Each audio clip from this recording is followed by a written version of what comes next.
Tynee Talks. We gonna talk about it right here.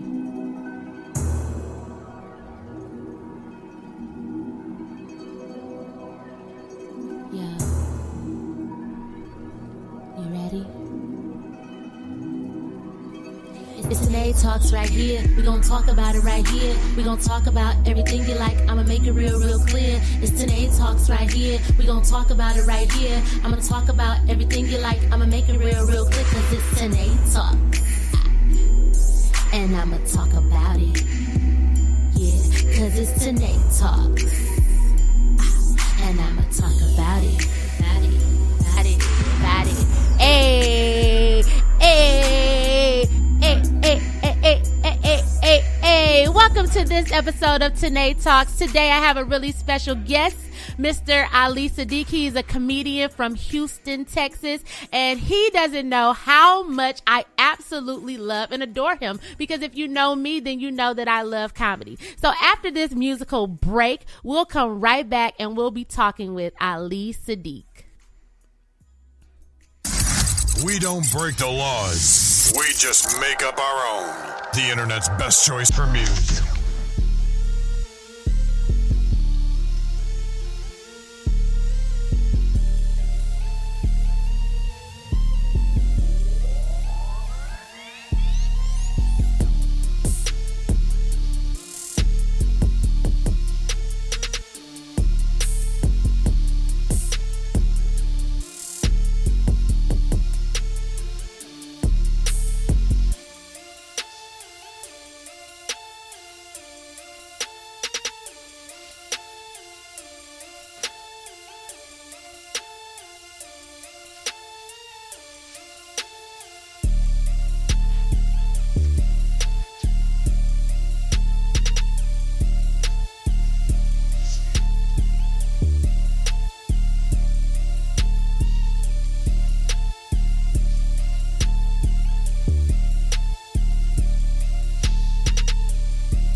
Got the clap queued up.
Hey, I walk with a dip. That song was super litty.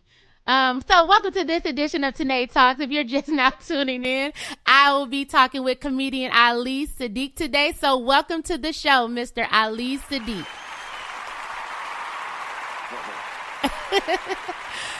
Thank you so much. Like, how are you doing today? Like, what's going on? I'm cooling in Philly, sitting there eating chips. You eat some chips? What's your favorite type of chips? My favorite chips is hot Cheetos. What you eating on? Yeah, hot Cheetos. No, I just eat plain kettle chips. What? I like various brands of chips, though. Oh, like, Lay's are really salty, but the Oots chips are right on point. You know, the right amount of salt, right amount of crunchiness. You know, I'm a chip connoisseur. You know what? I'm a chip connoisseur. Do you partake in the wrap snacks? Oh, no. I don't eat no chips with like cheese and all that. Like, I used to, but I don't eat all them artificial products. I just like a plain kennel chip that's cooked hard. You know, now I've moved on. I'm a quiet taste chipper now. Oh, my gosh. You so bougie now. You bougie with your chip choice. No, you too open with your taste buds. Hot flaming Cheetos.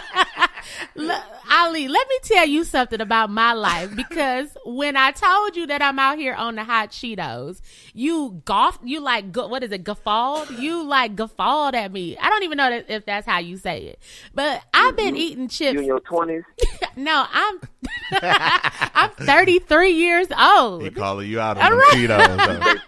You basically still in your 20s. 33, that's still 20s. That's still 20s. Eating hot. Any grown person is not gonna eat hot Cheetos because they know that don't work with their system. Your system. So you still in college life. You still got a college diet because you got hot Cheetos in it. I wish I would eat one hot Cheeto. What's gonna happen? Everything gonna happen. Everything. No, let me tell you, I got a long history with hot Cheetos. Hot Cheetos, and you probably don't even know this, Ali. Hot Cheetos came out in 1993 out here in these streets. And I remember... I don't know why you don't think I know Hot Cheetos came out in 1993. You know how old I was in 1993? How old were you? I wasn't your age because you was like 9. That's why you like Hot Cheetos. You thought that was the best. Hot Cheetos to you are the same when the wild berry Starburst came out. I remember where I was at. Where was you at? Because it was on the original Starburst for years. But since Starburst came out, they only had one pack. And then when I walked in the store and saw that purple pack, I'm like, what is this? It changed your life. There it is.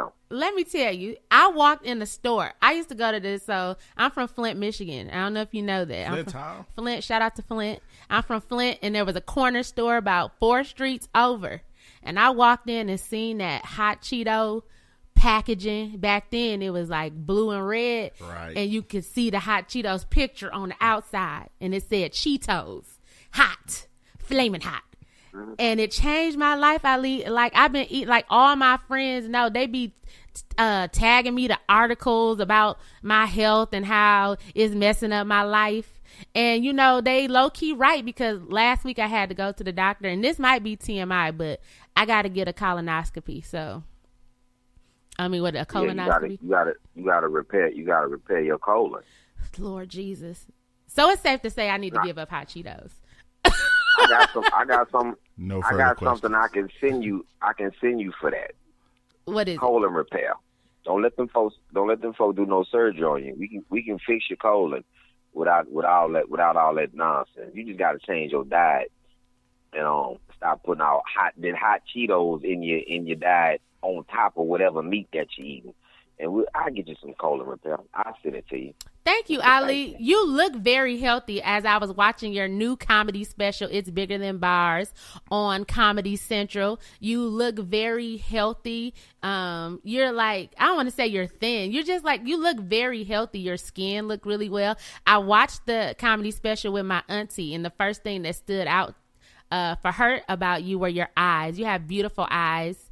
And she was like, he got some nice eyes. And she was low-key hitting on you via the television screen. And I was like, back up, auntie, because he got a boo. So you need to chill out. So, yeah, but you look very healthy. Who told you? Who told you? Don't be campaigning for me talking about I got a boo. How you know when you read my boo status at? Where you read that at? Okay. You know, go ahead. Okay, what?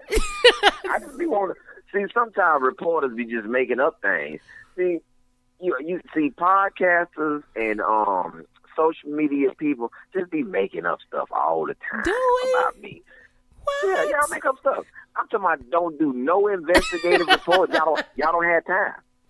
See, usually, really, I go on people's podcasts and they show and tell them how anti-podcast and because I'm literally how dare you? Are y'all gonna do some investigative reporting before y'all start putting out information? That's false media.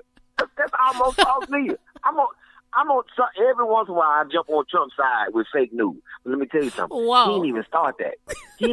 Who started that? He didn't start that. Black men started fake news. We've been saying that. Cause you know how much stuff they put out in the media on us for decades that we was against. We're like, yo, that's not true. We don't do that. Right. But like just like anything else, it has to go white for it to matter. Come on, somebody. And that's why I should come up with a shirt. Only white lies and white opinions matter. Let me tell you, that would sell like hotcakes. And that's just that's not being offensive. That's how African American people actually are. Yeah. If I say something, somebody will argue with me that's African American. They will argue with me to the death without investigating anything, without even picking up a book and reading or doing any investigation. But if a white person said they take it for face value, they like, okay, this white person said it got to be true. You know what? You're absolutely right. Actually still in that mindset. And I'm so glad that you brought up that point because recently I just saw this photo and it said ghetto until proven fashionable. Right. And that is so true because you know how like all the white girls and the Kardashians are wearing like all the rings on their finger. We was doing that in the, 80s and 90s. When I was selling drugs, my daddy did that. Mm-hmm. Just like I don't like the fact that young people think that they started something, and it's the fact that it's just it's just rebooting. Like all the little chains. All these dudes think they really doing something because they got a bunch of little chains. Well, I got a picture of my uncle in 1963 with a silk shirt on, open with about 13 little gold chains on, and all type of emblems and rubies on it. Did y'all start it? Or did he start it? Wait a minute, you said rubies. Your uncle was out here. He was balling. Fresh He was killing it. Yeah. He had on rubies and gems. You know that back in the 70s and 60s and 70s, that just came with the necklace.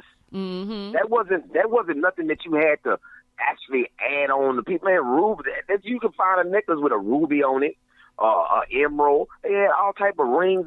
People was in the stones back then. Mm-hmm. So they just wrapped stones around the gold or the silver, but they had all the little chains. My uncle had so many little chains tangled up in his chest hair. It was crazy. Did your uncle get hoes? Huh? Did your uncle get hoes? Oh, did my uncle have ladies? Oh, yeah. Plenty of them. Plenty of them. Yes. Did he have ladies? You are such a gentleman. He had plenty of them. So, wait a minute. Plenty of them. Let's go back. You said that I'm messing up your campaign with. So, it's safe to say that you don't have a boo. It ain't safe to say nothing. I don't put my relationship status out there. Okay, I totally respect that. So that's my bad that I told my auntie that. I'm sorry. And it's not that I did not investigate. I assume, and they say when you assume you make an ass right out of myself. On your special, and maybe I was looking at the wrong hand, I saw a ring on your hand. So that could have just been on your right hand, and I was just assuming some things. So just my bad. I apologize, but my auntie... That ring is always on my right hand. It ain't never been on no other hand. I bought the ring for myself 5 years ago for Father's Day in Cincinnati, and it's been on the same hand for 5 years. You know what? I don't know where you got that left hand ring action from. Okay, so I'm going to just be jumping out there. just be making up stuff. Okay, so you just touched on a point that I was going to bring up about you said you bought that ring for yourself on Father's Day, and you have a joke that I promise you every time I hear Ali, I be dying because you said men don't get no love on Father's Day. You said that it is the 21st most celebrated holiday, and I think you said Christmas was number 1, Mother's Day is number 2, and you said Flag Day comes before Father's Day. How you feel about fathers getting the back end of the stick, being at the bottom of the totem pole? How you feel about that? And obviously you treat it yourself because you obviously know that you're a great father. So what are your thoughts about that? My thoughts are that society is tries to demasculate anything and tries to put light on. It's an actual attack. I know women think, oh, this is an attack on women. Women don't get anything. And I just ask, what don't y'all have? Mm-hmm. When are y'all not celebrated? Mm-hmm. I figure, what holiday do men have? I can't find a man who runs his house if he married. I can't find a man whose opinion matters unless he's considered a Neanderthal. Mm. We don't actually get nothing. We don't actually get nothing, and we've been debunked down to behind children. Yeah. Mm-hmm. Let's just go, and then let's talk about black men. Okay. Let's talk about African American men. White men gonna get their just due. Let's talk about African American men. Mm-hmm. It's still a stigma that African American men don't take care of their kids. Oh my gosh. When you were speaking earlier about the biggest fake news out there and that has been towards African American males, I believe that wholeheartedly. And the number one propaganda, which you stated, was that black men don't take care of their kids. That is a big myth and a lie. I currently co-parent with my son's dad, and we co-parent with each other, and he's very active in my son's life. And before we had our son, he had a daughter, and he loved her. But most of the men that I saw growing up, pretty much, even if they didn't live in the house with their kid, they took care of their kids. They came to pick them up. The man across my father was murdered. So the man across the street from me, he was an older gentleman. He had grandkids. So he took me in as his own grandchild and would take me on family trips with them and, believed in the whole village mentality. So I hate in the media when they say black men don't take care of their kids, because Cheryl Underwood has a joke that she used to do in the 90s, and she said, you don't mess with a black man and his kids, because a black man will kill you over his kids, because he will, and they will. Y'all love y'all kids. So I don't know where this myth comes from, Ali. I just don't know why that propaganda is heavily pushed that way. I think that is kept up though. Mm-hmm. I think that is very well perpetuated by African American women. It's kept up. Like the cycle of that is, like, I don't hear women saying how much they man take care of their kids, or he's a good father. All I hear is the child support shit and all the rest of this chaotic shit. And child support really severs the relationship between the family. This is a pimp game. Yeah. And the more people run down there to that pimp game thinking that that's how you handle things. Look, I just handle it like this. Yeah. And you never even talk to him to even get a understanding, because you start listening to your goofy girlfriend who that's her poison. Mm-hmm. And she didn't even have to do that. This just, people get caught into this game. Let me tell you how mind controlling once somebody say something is. Mm-hmm. Do you know, you say you love comedy, correct? I love it. I love it. So in the course of loving that, Richard Pryor has to be one of the people that you like. Indeed. Okay. Have you ever heard him say out of his mouth that he spent any time in jail? I don't recall. You don't recall? Have you ever seen a documentary where Richard Pryor was in jail? I have not. Have you seen anything portrayed by Richard Pryor where he was ever in jail? But just in a comedy way with him and Gene Wilder, but nothing serious. Him and Gene Wilder, that was it. Yep, that's right. So the man has never spent a day in jail. He was never convicted for anything. He's never spent a day in jail. Mm-hmm. But this came directly from Richard Pryor, from a movie that somebody referenced that Richard Pryor said that he said Richard Pryor said.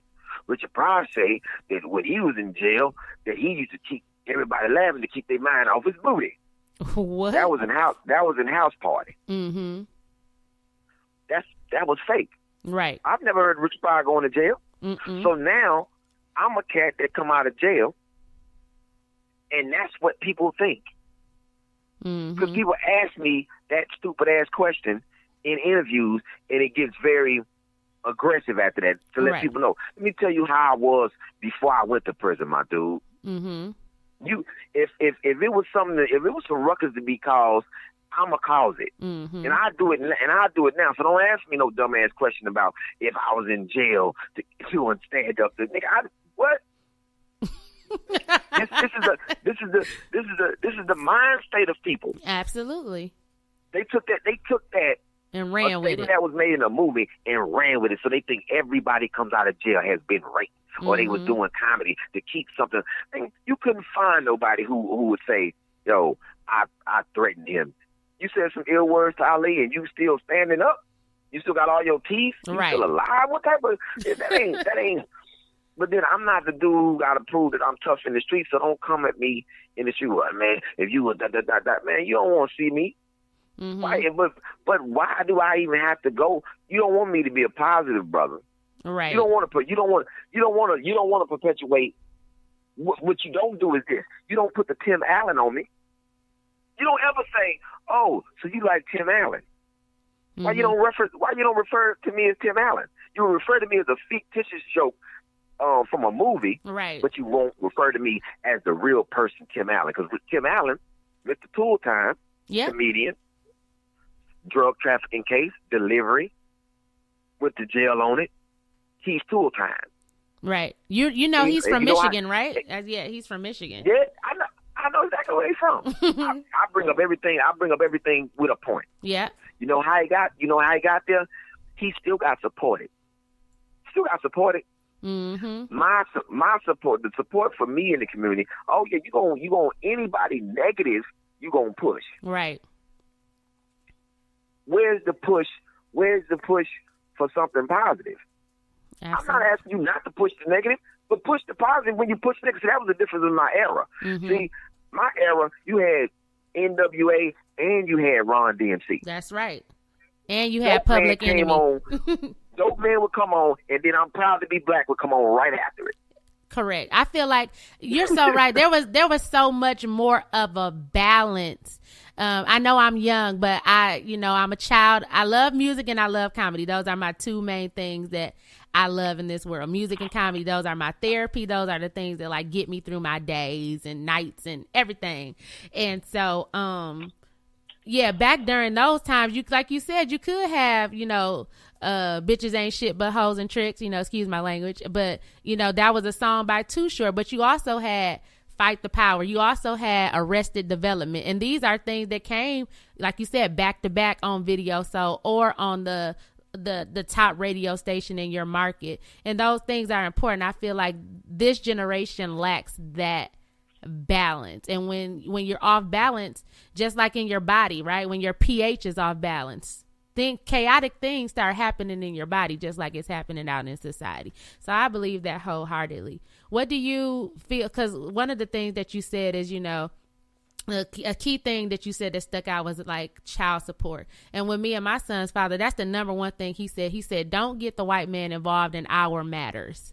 We can work. Don't get them white folks involved with us. Mm-hmm. That's the number one thing. Keep them white folks out our goddamn business. Mm-hmm. Because what you don't understand is what you're doing. You don't understand the game. You think that you playing this game fair. Black women, I'm on your show, I'm talking straight to African American women. Mm-hmm. This is the game. It's more detrimental to the other end of life, to the other end of your child's life, for that man, for y'all to have an agreement and not to put them people in your business because they not for your best interest. Mm-hmm. Because they're crippling. Say if your child love this man, mm-hmm. love him, because he gonna love it. I love my pops, and my pops walked out, mm-hmm. and I still loved him. Because that's daddy. I didn't know what. I don't know why he walked. I don't know what the situation was. But as I got older, me and him, our relationship was different. My pops just passed. Mm-hmm. I paid my pops to be in the ground. Mm-hmm. I washed my pops. I wrapped him up. I put him in the ground. We had an understanding. Me and my man was good. And then I was good with that dude. I settled his debt before he was gone. Mm-hmm. I did everything I possibly could for him because it doesn't matter to me. It did at one point. It mattered that he was gone. Yeah. And I know I got other handicaps because he was gone. I could have been way further. I probably would have never went to prison if he would have been there. Mm-hmm. I get all of that, but yet and still, I wouldn't have been this type of father. I don't believe, because I'm very determined for my kids never to go through nothing bad when it comes to me. Your daddy gonna always be here. Mm-hmm. The only thing bad that's gonna happen to me that you gonna feel, I'm preparing you for that. I'm gonna pass away, and you gonna feel a little sense of loss, but I'm preparing you for when I'm gone. That's the main thing for me, to prepare you for when I'm gone, because my pops didn't do that for me. Right. I think that's the number one thing that parents can do. My mother passed on in 2014, and it hurt like hell. It still hurts to this day, but I can say for me and my sister, she prepared us for life where we didn't have to fall apart or turn to drugs or anything like that. So that's the number one thing you can do for your kids, is prepare them for life after you. We got a couple of comments in the chat room, Ali. One of our listeners, Brett Rogers, that's a lady. She's when you're talking about not getting the as we say, the colonizers involved in, matters between men and women and children. She says, so what are we supposed to do when you, as in, I guess, men, when men fall short? That's her question. What are you supposed to do when who falls short? Fall short in what aspect? Okay. It's very blanketed, because my contribution to my child's life is way bigger than monetary. Mm-hmm. Way bigger than monetary. She replied, and you leave the burden on me, I guess women, and then you can't figure out where the attitude comes from. Okay. Okay, so watch this. Now, I ask this question. Let's put it in a different light. All right. Say me and you together. We have a child. Okay. I fall ill. To nerve damage. I can't work. Mm-hmm. Is it a burden on you, or is this what you have to do? You have to transform and do something different in the course of it. Mm-hmm. I understand that. Mm-hmm. So what if I die? So what if I'm dead? What if I'm dead? Now, lose his job, whatever. Now, this is the other part of it that I always bring into course. Do that mean put the Caucasian into it? Are you going down there telling the people all of his mistakes and never saying your mistake too? I picked this sorry nigga. Word. See, that's one of the things that irritates the shit out of me. You picked the nigga. So you want to get you? So don't nobody bring that up? All right. Listen, you. Grizz is over here like, oh boy. He said you picked him. He said, I mean, these are the Carpacks. You know what? And Ali, that's so interesting. I have such a I don't say a different, I'll say interesting perspective when it comes to that. And a lot of people I know turn to me for advice, because in my case, I did not grow up with a father.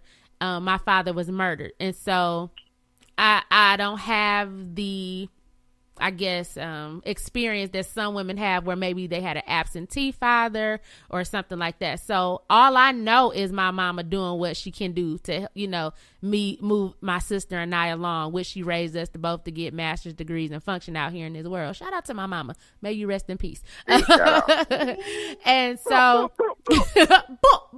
so, my mama, Yeah.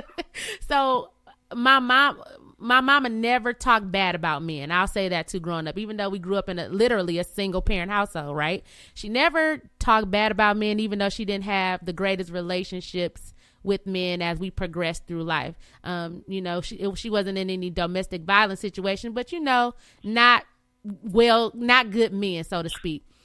And when me and my sister would observe, we were mouthy kids, as they said where I'm from. We mouthy, which means we talk back a lot. But my mom allowed us to. She said that it's okay for us to express ourselves, right? So we were mouthy. And it goes back to what you said. You pick the nigga, right? And my mama, she was the type of woman that owned up to that. Like, I know what I picked. Well, this is who I want to deal with right now. You know what I'm saying? So when it comes to, you know, these situations, like even with me and my son's father, and that we have a unique situation too. I know my son's father since we were 5 years old. So we have a long history before we decided to have a child together. And so, but it goes back to what you said. My mom used to always say, mama's baby, daddy's maybe. And her philosophy on that is no matter what, whether he acting right or not, whether he doing what he's supposed to do or not, you just have to do your part. Is it right all the time? Is it wrong? Are you going to be sad? Are you going to shed some tears? But my mom used to always say, yo, daddy is not here physically, but we look into the Father, which, you know, I was raised in a Christian household. So we look to God. And that's just how we rolled on with life. But, you know, everyone is not, you know, that's not how their upbringing was. So, you know, I understand both sides of the fence. We also have someone in the chat room that said, let's keep those colonizers out of our business. So keep the white man out of the business. Oh, Brett going in. My mom, even though she said, hey, it was hard. Mm-hmm. But I never asked your daddy for nothing. Because I can't beg somebody to take care of what's theirs. Mm-hmm. Now, I remember my dad asked for me to stay with him, and I did. Worst time of my life, because I didn't know. It seemed like it was good, but it was too much responsibility, too much leaving me by myself. He doing whatever he doing, and I felt like, oh, I got this freedom to stay with my daddy. But yet, it was very detrimental. Mm-hmm. You know, he wasn't prepared to be a productive father. You know, and he just did things how he did it. You Mm-hmm. know, and I probably do the same thing. You know, my kids, my oldest, she's had to sacrifice a lot. Mm-hmm. You know, so I've sacrificed, but she sacrificed more with time because her dad's in the midst of his career, trying to build his career. Mm-hmm. I have my baby, so she's been with me. This is how I know how long I've been doing stand up. All I gotta do is think of how old she is. As long as I know she's 19, and I've been doing it for 20 years. Mm-hmm. Once she's 20, I've been doing it for 21 years because she came shortly right after I started. Mm-hmm. So she's been with me my whole entire career. So ups and downs and everything. But would she say, at one point she said, well, he wasn't a very attentive father. But then she's like, nah, he was there every day. I don't know what he was. I've never not been without him. He's always been here. Mm-hmm. But I know it's things that she has sacrificed and time that I've missed out on and things I've missed in the course of me trying to become a comic, Mm-hmm. trying to get to where she good and, you know, put it in the perspective where my daughter don't never have to work and she can just be a productive, you know, person for society. And so these are the positions that people, I'm gonna have to always work hard. I can't be pro-black anymore. Mm-hmm. And I used to, well, okay, I'm gonna be pro-black. I'm gonna do it with my people. I'm gonna write everything for my people. I'm gonna do that, this, that, and the third for the people. Man, straight out, fuck the people, because the people they ain't fucking with me like that. Mm-hmm. Black people ain't fucking with me like that. Hey, I fucks with you. You one of my favorites. See, that's the one thing. That's the one thing. And this is the thing I tell all my constituents. Everybody who down with me, all my constituents. Nigga, it's just you. It's just us. We all we got. Hashtag we all we got. Nigga, it's 13 motherfuckers that's my constituents, and that's all we got. But I'm a ride. I'm riding the wave. even though we ride or die, we all jockeying and still pushing for a position that we can put somebody on that we like, or that we. So why is the masses not? Because like this is people in the H in Houston. Mm-hmm. They don't understand what I expect. If I give you 100% of something, I'm representing on a whole nother level. I'm giving 100% representation to you. Mm-hmm. You giving me 25% and telling me I should be okay with that, but I'm watching you give other motherfuckers from other places 100% of your love and support and attention. I don't understand how you let somebody else come into your city. I ain't saying don't support the niggas, right? But are you doing comedy like you doing your own black neighborhood? That's what I have to think about it. Nigga, how can I come up in the neighborhood when you don't own no goddamn corner store, but you won't come to my corner store? You think the Chinaman corner store is better than my corner store, but the problem is he take your money and take it back to his community. He ain't got to do shit in your community. I'm in the community, nigga. Right. Give it to me, and I'm going to spend it in the community, and you're going to be able to reap the benefit. I'm the best nigga to give $100 to. Right. You know why? Because if you give me $100, you can always come and get $100. You know where you can always come get $100 from. You give somebody else $100, they don't. Right. It just goes back to loaning. You're going to go to those people for a loan, begging and pleading for a loan, and they're going to deny you in the neighborhood that you're trying to get the loan for to build up, and they'll be like, nope.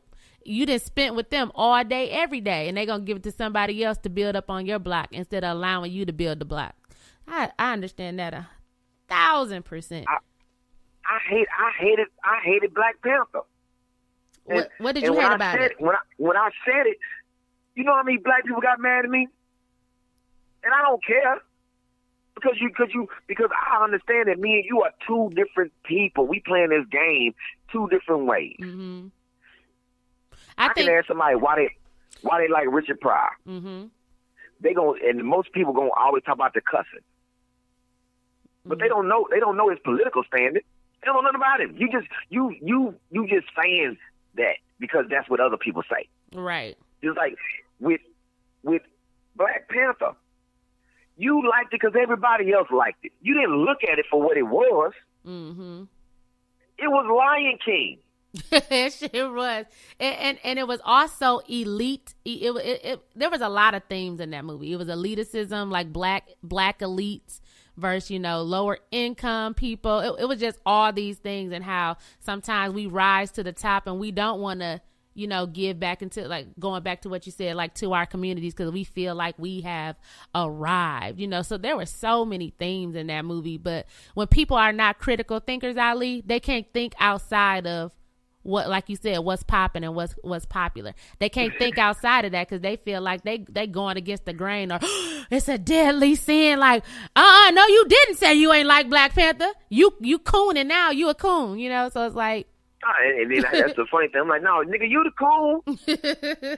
because you the same nigga that got mad at the little black boy being in H&M sweater, coolest monkey in the jungle. Mm-hmm.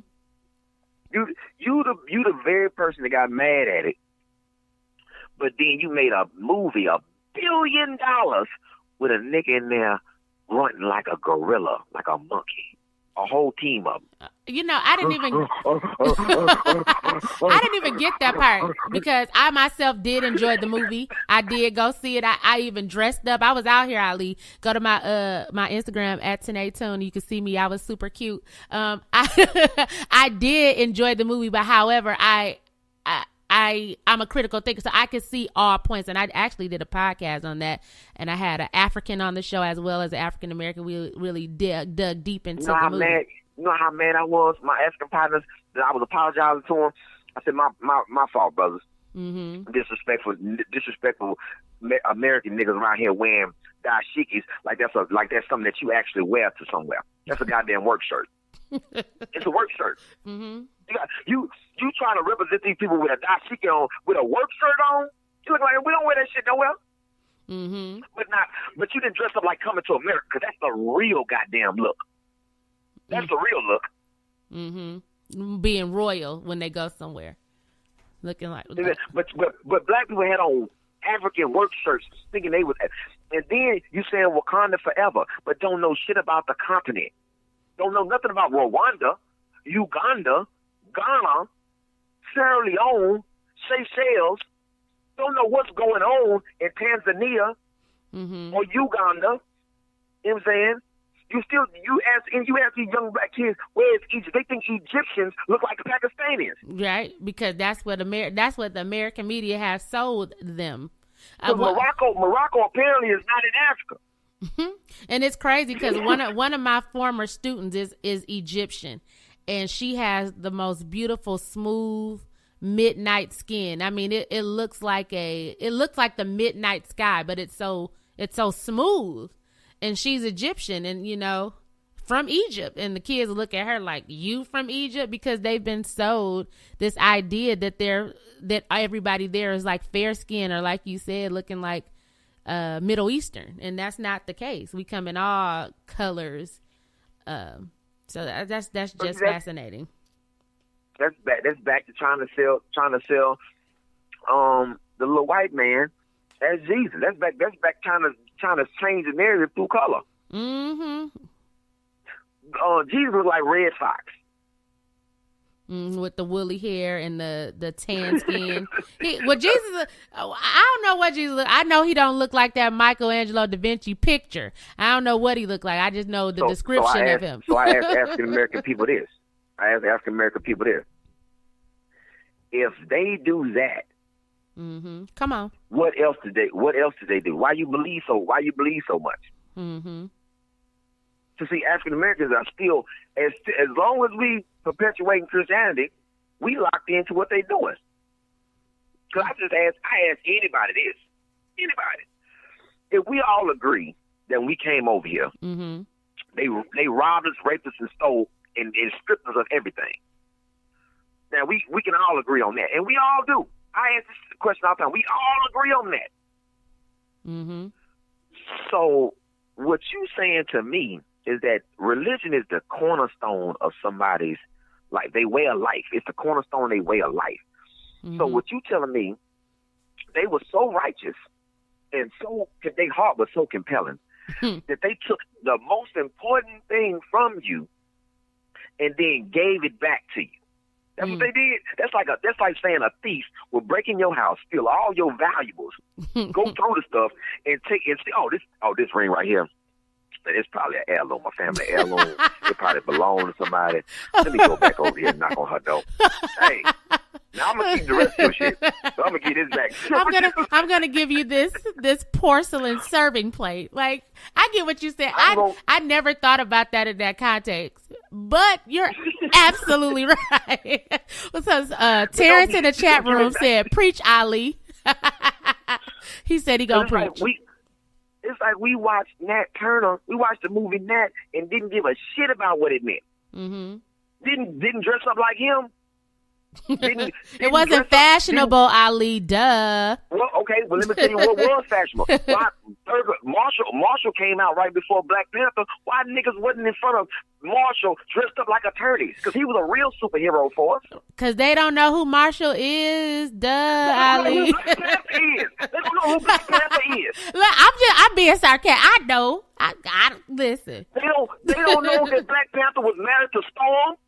They don't know he was a part of the Avengers. They don't know nothing about his story because they didn't give y'all none of the story in the movie that you paid $1 billion for. Exactly, because I had to tell somebody that Captain America's shield came from Black Panther, from Wakanda. What? You know who made this goddamn shield? The goddamn sister who's actually the Black Panther when Black Panther goes away when he was Storm and he's a part of a whole other league. Mm-hmm. Because see, that's a goddamn comic book. You better come on. But- Teach us. But see, my thing Teach is, us, they Ali. didn't give no parts of the story, man. Guess what? I know that one thing they ain't never did. They ain't never gave you no goddamn Lion King Superman. They ain't never gave you no Lion King Batman. They ain't never gave you no Lion King Spider-Man. But guess what? Guess what? The Hawk didn't have no goddamn Lion King story. You want to know what it is, though, Ali? And me and my boyfriend talked about this. You know, I know what it is. Niggas love to be served shit with sugar on it. And then they gonna eat it up with a big old spoon. But as my boyfriend said, he said Disney gonna be Disney, and they have to push their agenda as they always do. He said Disney did their part, and like you said, we ate it with the sugar with the shit. We ate it up. Disney. This is my thing is, niggas. You just gonna say it like that, Ali, with that deep sigh? Sorry, he paused. Right, So he was paused. like, He said, niggas. I can't take the fact that we are not cool with thinking, man. It's just something in my soul. And I know what it is. Because until we start thinking, I'm going to always be in the B class of stand-up. I'm never going to get to the mega thing. I'm going to have to wait till Chappelle and Chris die. And Dang, DL that's a long die. time. We don't got to wait that long. We don't got to wait that long, Ali. I'm gonna tell you what Dick Gregory told me. And this is the truth. Rest the It's dead. on my God bless the children. dead. It's on my children. And it was people that was standing there. My man Anthony Colbert, my man who used to be the coach for the Rockets, his brother from Sacramento. It was cats standing there when that man turned to me, because we did a show together like a month before he passed. 2 shows together. Went Tuesday and Wednesday. We did these shows, and then we talked for 3 hours each night after the show. So last night we talking, and that man turned to me, looked me right in my face, and said, "You know you're gonna take my place, right?" How did that make you feel? I said, "What?" He said, "Yeah, nigga, you gonna take my place, but you got to wait till I die first, nigga." And then he died. Did you go to his funeral? Nigga said it just like that. You got to wait till I die first, nigga. And I was, I remember I was on the road when I heard he passed. And I was coming to Virginia, and then he was gonna be there the week after me. And it was just a surreal thing when he passed, and I heard about it. We both Libras. We both kind of like the same type of person, and we thinkers. And he just gave me a lot of stuff. It just put a lot of stuff into me through the course of my 20 years. So I always think about that Dick Gregory, in the end of his life, he should have been playing Madison Square Garden. And the thing, he was an icon. Absolutely. He was an intelligent icon. He was so smart. That people did not go and give homage to before he left. Right. And you gave a house party reference earlier, and I don't think people understand that Robin Harris's character, when he was sipping on that Dick Gregory, that was a reference to him. That Dick Gregory. Right, because Dick Gregory, back in the 60s, he had got heavy set, but then he changed his diet, like we talked about earlier, and his and he always was a brilliant, sharp man, but he changed his diet, and he got really, really healthy, and so that was a reference to him. I guess Robin Harris' character trying to lose, his pot belly on there. But I don't think people, like I told you, I'm heavily into comedy, and I'm heavily into like the backstories of things and understanding people and where they came from and why they said that joke and what's the history of that joke and all that. I don't think people take the time to understand, like you said earlier, how you have to craft your joke and how you are writing your jokes. And at first you said you were writing it for your people, and then you was like, hell no, I gotta expand myself. So all those things are important. And that's fascinating that you got to meet Dick Gregory, because he's one of the people that whenever he talks or was on an interview or a show, I wanted to listen, because he gonna tell you about everything that's happening in the world. And then he gonna tell you how everything that he said, how it's connected to something from the past that led to how it is right now. And I just think that that's awesome. So God. He told me about the Russia thing before he died. So you knew. Just think about when he died. Mm-hmm. You can look up the date when he died. The month before that, he had already told me about Russia. Literally, he had told me about Russia. Like, literally out his mouth. This is the straightest thing came to. He say, "Hey, man, I'm about to get out of here." I say, "Well, where you going?" He said, "Shit, to Russia. I just got back." Man, this shit's gonna go up, man. Putin is on Trump's ass, boy. I said, what about that? About them little women peeing on him? He said, man, that shit was 4 years ago. I said, well, he said that happened when he was there, before. He said, but let me tell you what the real issue is. That boy don't want that boy to come out with him sleeping with them boys. Oh, so you think that's the next thing to come out? Because right now they talking about the prostitutes and the, all the stuff that we're hearing in the media. So you're saying that's next to come down the pipeline. Dick Gregory said that, and I just sat on it. I never said nothing. Wow. And then the more and more I look at it, they don't want it. They playing with it. They know he compromised. Mm-hmm. They know Trump is compromised. But what they gonna do? Putin is. I'm talking about. He won, and you got these people behind him, and he's literally decimating the United States every day. So I don't think people understand, because we are so caught up on what's in our face that we cannot see the trees because of the goddamn forest, or however the damn saying goes. The thing I got you. the thing is this: when they throw something in your face, what is he doing behind the scenes? Do people realize? Say if it's 400 jobs, that the president has to have 400 jobs, 400 people on staff, if to run the country. This motherfucker got 53 people. Yikes! Out of the 400 jobs that has not been filled. Wow. We went around here talking about this other shit. We don't have a goddamn defense department. What do you? That is, first of all, that's insane. And number two, what do you feel like that is? How you? First of all, you just totally blew my mind. Number one, but what does that say for the future of this country? I'll say in the next year or so. What is it? What does it say? Mm-hmm. I don't even know about the future of this country. I just know about how African American people.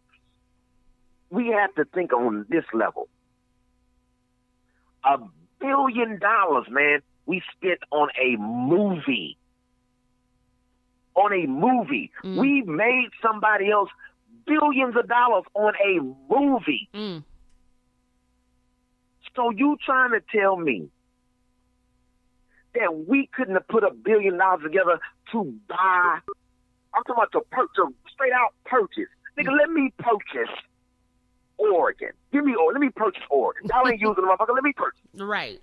Let me buy. Or either fix the Flint water crisis that's still going on and fix some of these pipes. What's crazy? Now let's talk about Flint. In Flint is one thing, but in Houston, Texas, in a spot called Alien, it's more the same stuff. It's more concentrated in that particular area than it is in Flint water. Mm-hmm. And nobody says nothing about it. Wow.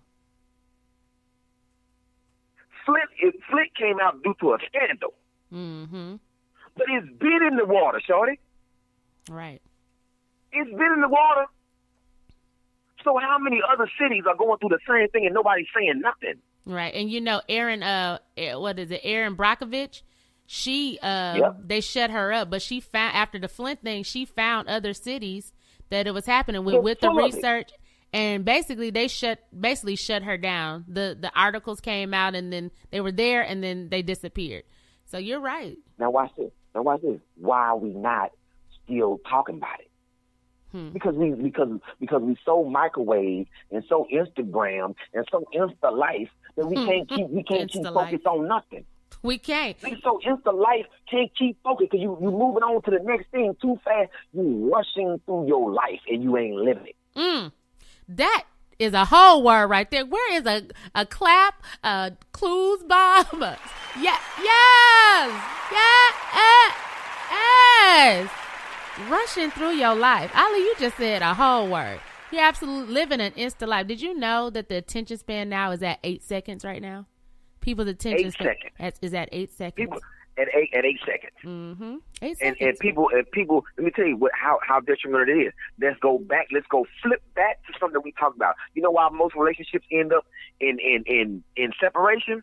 Because niggas can't focus on what they arguing about or what they can't. It's in an argument. It's never any resolve. It's just going on to a next argument. It's like you jamming 7 arguments into one situation, mm-hmm. and you never forgiven. You never forgiven. You pack in the bag. You Erykah Badu, bag lady. You say you forgave, but then as soon as the next argument come up, you bring that same bag out again. I thought we already talked about that, man.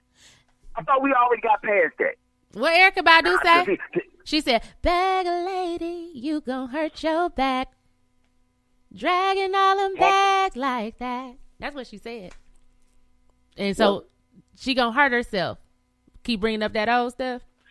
Hurt the relationship. See, let me tell you something. Until this happens, do you know this is? And I say this for real. Because Cheryl Underwood said something to me very important, and I say this for real. Mm-hmm. Do you know how large and how big I would be if I just had the support of all the intelligent African American women?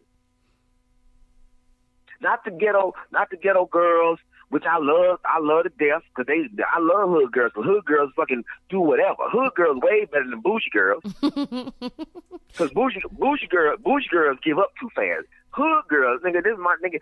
The hood girls get your name tattooed on it, nigga, and love you for life, nigga. What about those who's in the middle? You can be bougie and you hood. I got a balance. We talk about balance, Ali. I got a balance. So that's the thing. But she gotta have that hood. At least she got your initials. She got your whole name. Oh, wait, let me let you in on a little secret. Can I tell you a secret? So, what's that? It's so funny you talked about the tattoo, because niggas always want you to get a tattoo. So when I was with my baby daddy, he took me to the tattoo shop.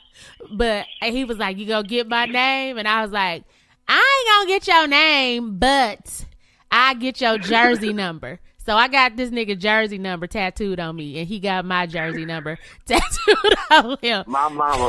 Hashtag hood love. My mama had L. My mama had my dad's initials tattooed on her arm. I'm talking these old 60s tattoos too. These tattoos that you got in like 68. Right. My dad and my mama. They both had each other's initials tattooed on each other. So I saw it when I got ready to wash him. I saw my mama's initials on him still. I was like, this dude here.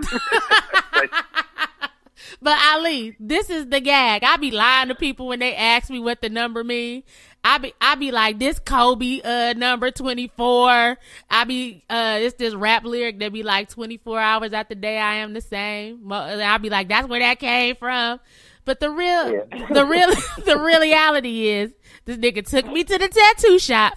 I'm so mad at you right now. Like, I can't even breathe. That's what he talking about. Oh my God.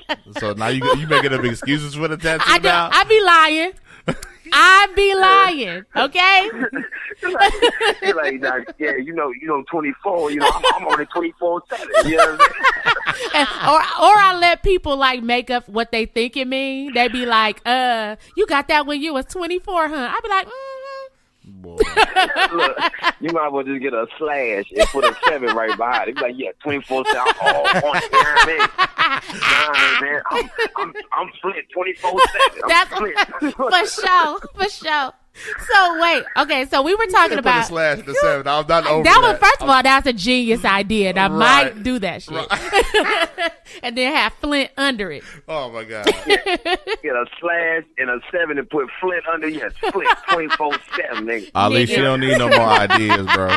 She don't need I no love more his ideas. idea. Boy, No. like, boy, she's so Flint. She's so thorough. Flint. I am so Flint, Ali. First of all, Ali, you gotta come to Flint. Like, excuse our water or whatnot. You could just stay in Grand Blanc, which is like 15 minutes away. But you gotta come to Flint and kick it with us, because don't nobody kick it with us like we kick it. Because you know Liz, so we out here. So come to Flint. Do a comedy show in Flint. I'm looking for. I can hook you up with a promoter. I can hook you up with a promoter if you need that. I'm dead ass serious. This is the thing. I'm on my tour right now is the Out on Bond tour. I don't know why I'm not sold out in every place. Like I'm going to white places and have you even heard of what was I just at? Madison, Wisconsin. Of course I heard of Madison, Wisconsin. Big. It's like it's a small place. It's like England, a small place, but they run a lot. Yeah, they run a lot of shit. My homeboy used to play for shout out to Aubrey. He's an NFL defense coach now, but he used to play for University of Wisconsin. So shout out to Madison, Wisconsin out here. The Wisconsin Badgers, them Badgers. Okay, now I get there? The man like, well, we don't even have no press for you. I'm like, what? You ain't no press? Yeah, we don't need it. Huh? You like, wait, what? He like all 5 shows are sold out. Shout out to you, Ali. I'm like, what? Then DC, 5 sold out shows out to 6. At the Dead Crow in Wilmington, sold out shows. I'm trying to figure out how am I selling out shows, and it's predominantly white people, but the black people ain't gravitating towards me, and I figured out why. Tell us why. Because I don't dance. Because you don't. And so, yeah, I don't dance, and that's gonna be my next special. They want me to dance because the only people who want me to dance and coon are black people.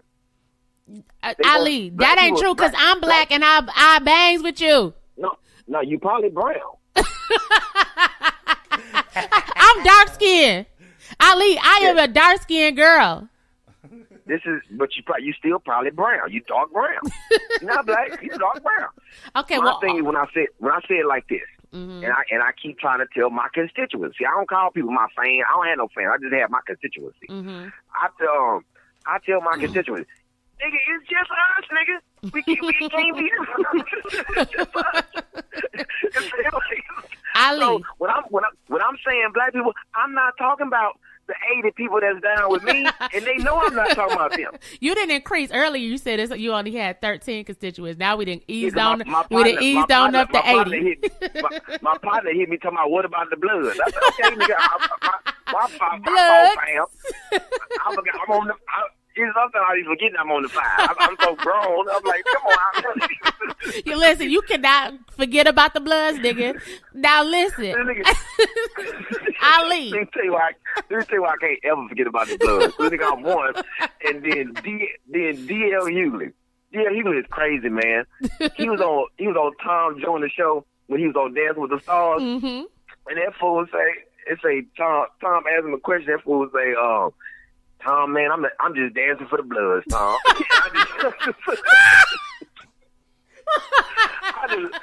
just fell out, man. I say, why are we so loud? Why are we so low like that? We grown ass men. They gonna sit out this childhood. Listen, because you know it's blood for life. It's for life. For life. We on the 5 for life. Y'all out here. Y'all listen, y'all bull, man. I'm saying cool, but I can't say the C word, so y'all so bull. I'm talking about, man, We wild on that, man. I don't know why. Hey, your fellow blood. Your fellow blood gang was going in on the 6ix9ine dude the other day because the 6ix9ine dude called himself being blood and Jason went off. He went off. Say, man, let me tell you, I'm gonna tell 6ix9ine Tekashi. He gonna get that ass whooped. He better watch out.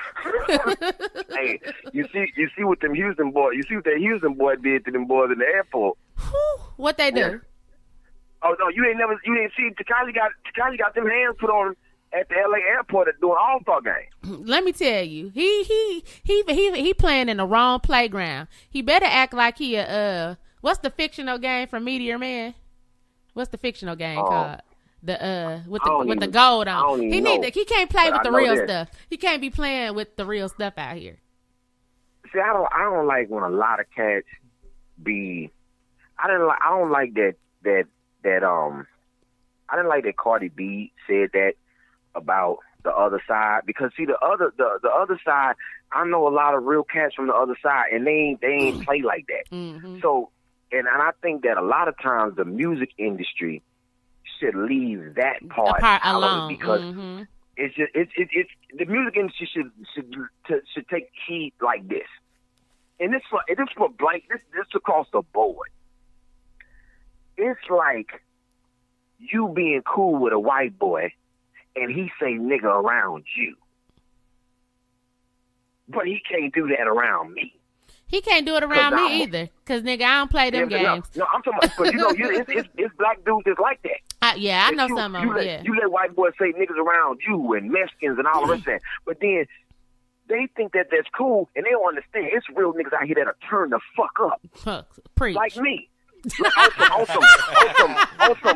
some dumb shit out of nowhere. You know, like, man, we was just having a good conversation with this nigga, and then this white boy then jumped out there because he cool with you. Now it's a problem with everybody. Right. He's like, though, like, nigga, what you on right now? Man, who the fuck? Hey, man, you better get your. Do you know how crazy you is? You just. You said, because somebody gonna turn real like me. Man, I felt that. I felt him on that, man. He was so serious about bro. I feel you on that one, man. Ali, okay, look, I got so many other questions to ask you, so I gotta ask this, because you be cracking me up. Can we, wait, before we move on to my next question, do you really mind if I hook you up with a promoter from Flint so you can bring your comedy to Flint? Because I think Flint will come out for you. I need that. All right. I need that. I need that support. I need to get my constituency up to. If I get 100 constituents, mm-hmm. I think that I can run a muck through the United States and UK. Okay. One strong promoter. Give me 60 black women that's on their social media mm-hmm. and watch me go. They be like, hey man, I think this nigga is the biggest comic in the world. This nigga just played Ali. They had to put this nigga in a world arena. Let me tell you, we don't even know who he is. Let me tell you something.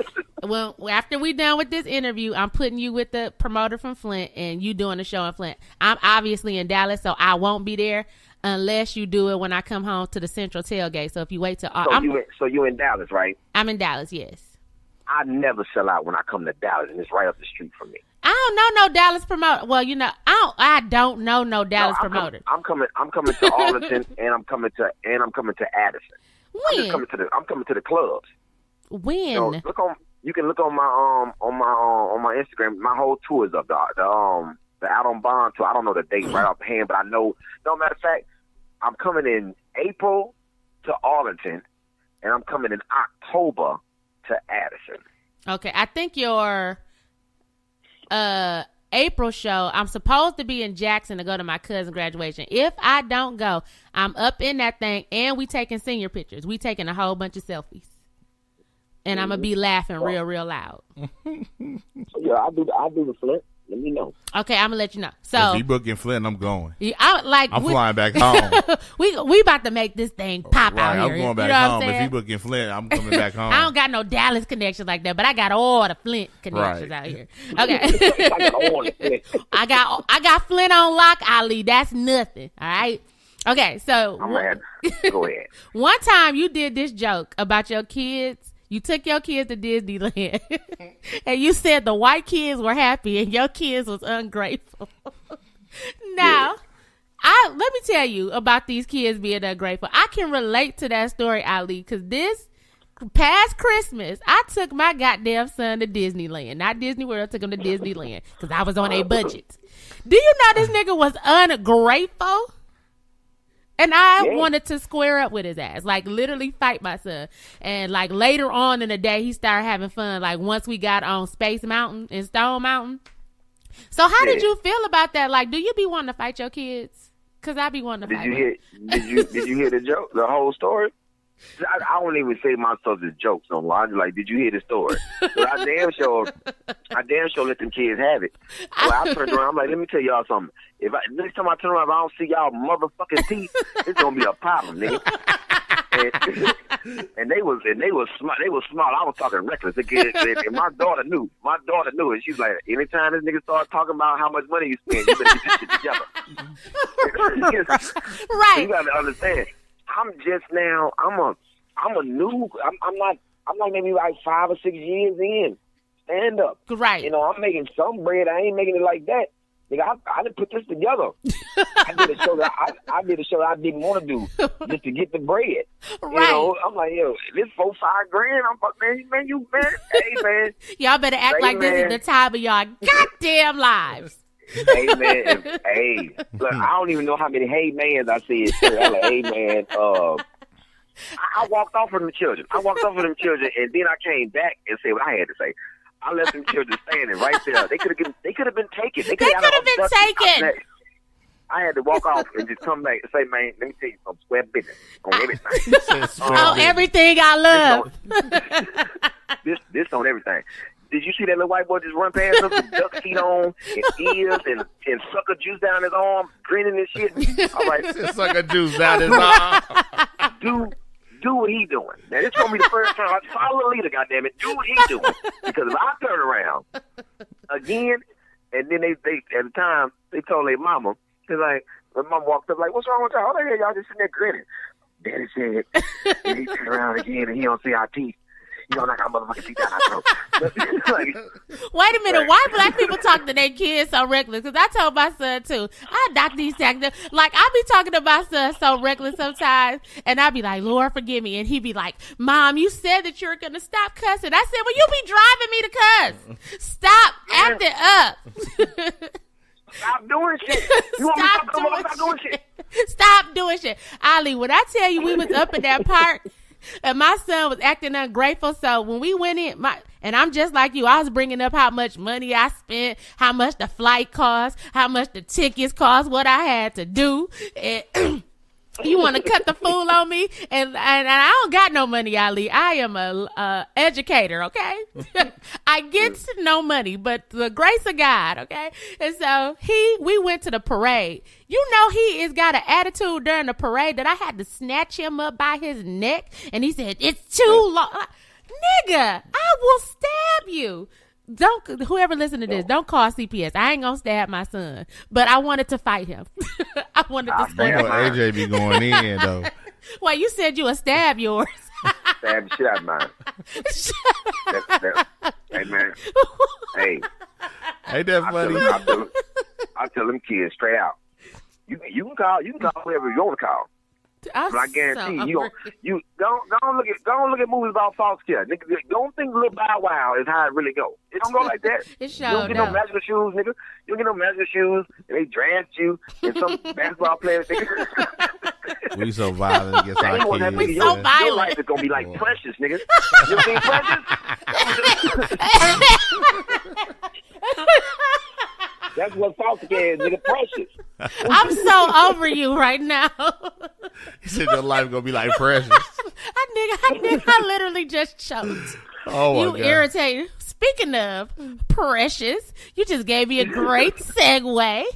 So your comedy special was filmed on Comedy Central. So are you standing with Monique and boycotting Netflix, or are you trying to get all these checks? Oh man, that is not a lead into that question. It wasn't. No, I made that up. You made that up. You tried it.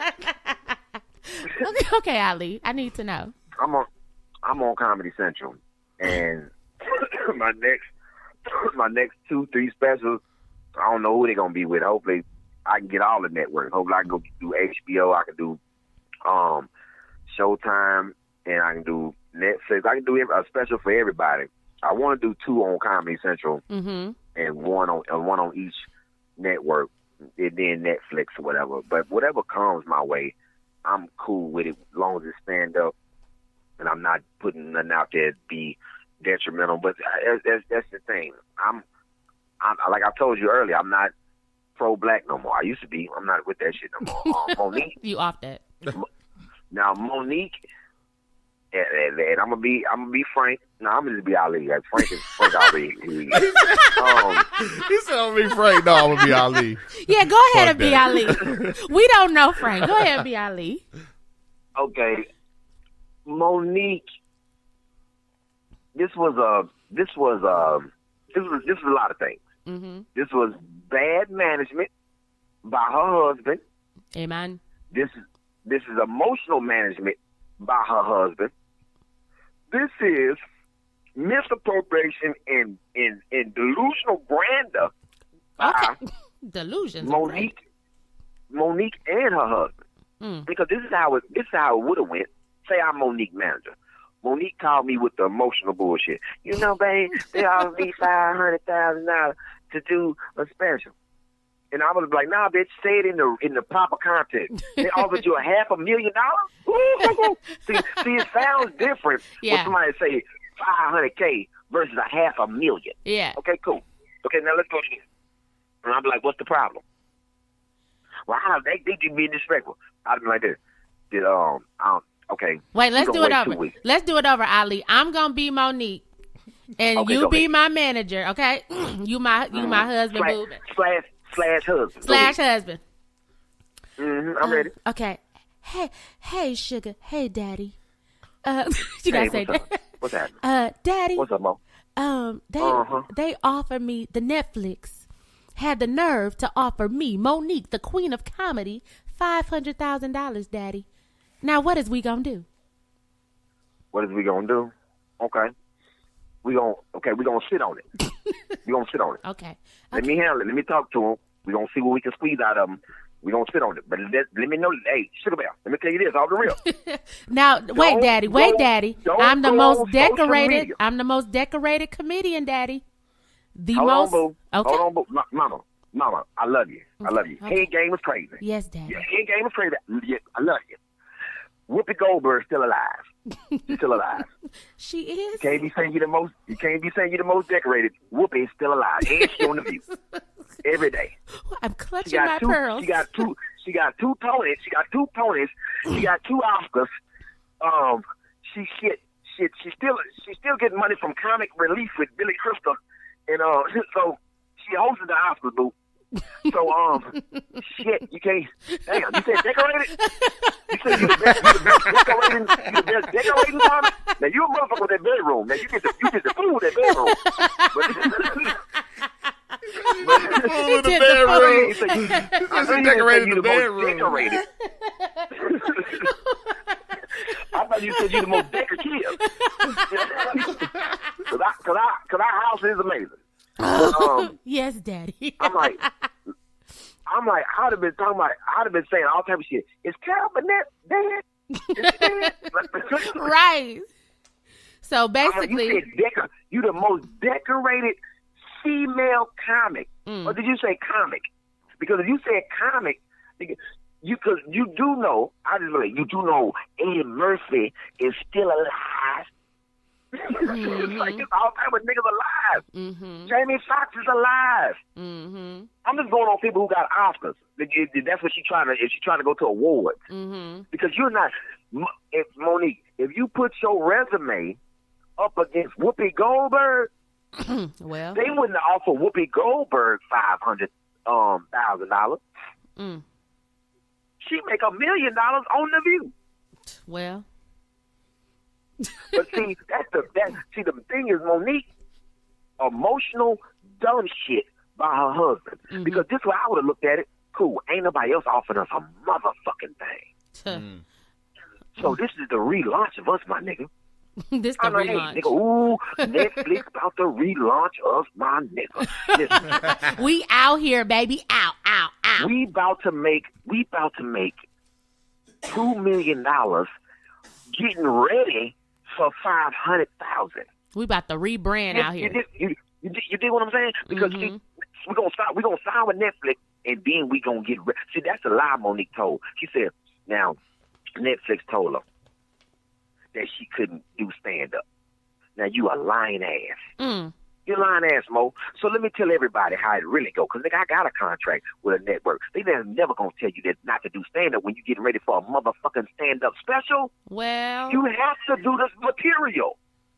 You have to go work the material. Just like Chris Rock, just like Dave Chappelle, just like Amy Schumer. She didn't do like Joe Coy. So let's break this shit really down. Joe Coy shot his own goddamn special and sold it to Netflix. And then that motherfucker playing nothing but theaters. He only playing theaters. wow. So Monique, you didn't want them to spend the money? You didn't want them to spend the money to relaunch you? Let them spend the money, stupid bitch. Wait a minute. And I say that boldly because I'm sick of motherfuckers using the black agenda for their bullshit. I I wasn't ready either. You're a fucking stupid ass broad that you won't let them promote, let them run all the commercials, let them do all the shit, relaunch your motherfucking stand-up career, and go on the road and get ready for the Netflix special. Go to all them improv and sell them motherfuckers out, sell them out, and make $2 million, nigga, getting ready for the 500,000. And then after that, nigga, go make another $5 million because they already promoted you, they done rebranded you. Because what you think Chris Rock and Chappelle did? They made $10 million getting ready to get paid $20 million. Let me. Ali. Because niggas watch them practice, yo. They watch them practice for money. Ali, I'm so glad Ali answered that question instead of Frank. Bro, I don't even know what Frank would have said. I mean, you know what I'm saying? he's so Houston though. Right. He was just out here. Yeah, then she go on the motherfucking Breakfast Club. Breakfast Club never invite me on. Let me tell you something. We about to change all this shit, Ali, because I don't like what you're telling me. That they ain't inviting you on. Breakfast Club. Hell no, they invite me on. She go on the Breakfast Club and talk about, hey, Charlamagne, how I became the coon of the day. Easy. He said coon of the day. Ass of the day. Donkey of the day. He said ass. He said coon of the Whatever day. she was. This the crazy thing. You come on the man's show talking about how am I the donkey of the day? Because you are a donkey. You know what? Now, you still ain't explained to me, Charlamagne, baby. I watched the whole interview. I was pissed. Charlamagne, you still ain't explained to me, baby, how I'm the donkey. You know how you're a donkey? Don't bring up when I met you in the motherfucking airport and all the relationship with my mama, because you was a respectful motherfucker when you were first coming up too. That's right. No, you wasn't no arrogant motherfucker when you were first. I remember when you said you wasn't doing the comedy clubs no more. Now your ass back in the motherfucking comedy clubs, but now you complain about Netflix offering you $500,000. Get the fuck out of here, Monique. Tell us how you really feel, Ali. He going in. He going in. Because you're not making motherfucking sense. You're not making motherfucking sense. Make it make sense, sis. And then you go in there talking about gender bias. Bitch, you told you then you brought up Amy Schumer. She's a fucking woman. Then you say color bias and then give an example of two niggas. What the fuck are you talking about? We're going to call him Muhammad Ali now because he boxes, boy. Baby, he got the gloves on out here. Ali. Monique, I don't even understand what the fuck she was even saying because, hey, Monique, nigga, do you think that you on the level He had of a loss of Chappelle? words. Do you think that you on the level of Chappelle? Chappelle had a motherfucking show that he walked away. He walked away from $50 million. $50 million. He walked away from $50 million. And then he came back. Man. Let me, Ali, come with me to my next parent-teacher conference because you be going in. I need you to be my representative. Shit don't make sense. I don't even understand the thought pattern of. And then this was what pissed me off during the course of. Hey man, I'm out here doing some real shit with my special and trying to change some real shit. Mm-hmm. Man, Monique, you taking up motherfucking airtime that I could have probably got. I want to go on The View and talk about some real shit. Mental, when people are mentally locked up, how they end up physically locked up. I want to go on a TED Talk. I want to go to Breakfast Club and see, nigga, I'm the nigga that every nigga would, hey, man, I've been so many millions of people have been locked up. Millions of people have been locked up. Yes. We the highest incarcerated place. Why you don't want to give them no hope, niggas? Ali, Why you don't want to give them no hope? From a nigga that was giving hope in there. That's and right. now I'm on the screen. Now these niggas see me in a whole different light. Not that he just got out and he's doing his thing, he's making a good life. Now he's on a different page, and it's the same type of nigga I am. Mm-hmm. So he can give us some things, but you want to talk to Monique. You want to talk about Michael Blackson, dissing Kevin Hart. With his, man, I just don't get the substance. Malcolm, in this day and age, Malcolm X wouldn't have got no airtime. You're absolutely right. I'm so glad we're circling back to your Comedy Central special. It's bigger than these bars.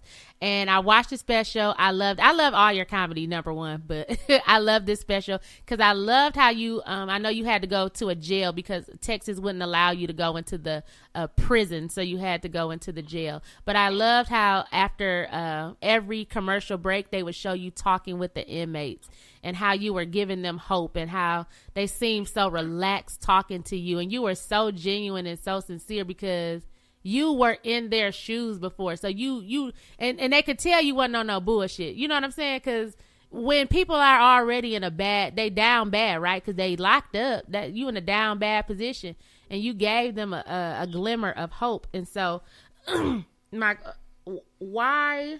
And I know you've answered this question several times, but my listeners may not know. Why did you decide to shoot your comedy special in a prison? And in addition to that question, some people might say prisoners are in jail for a reason and they don't deserve a free comedy show. So what would you say to that as well? Oh, I can start with that. It'll lead me right back into why I did it. Mm-hmm. People understand that a lot of people are in jail, but is everybody in there for a crime? Some people in there for lack of child support payment. Some people in there for drug addiction. You know, some people in there for a mistake. Some people in there for an addiction from DUIs.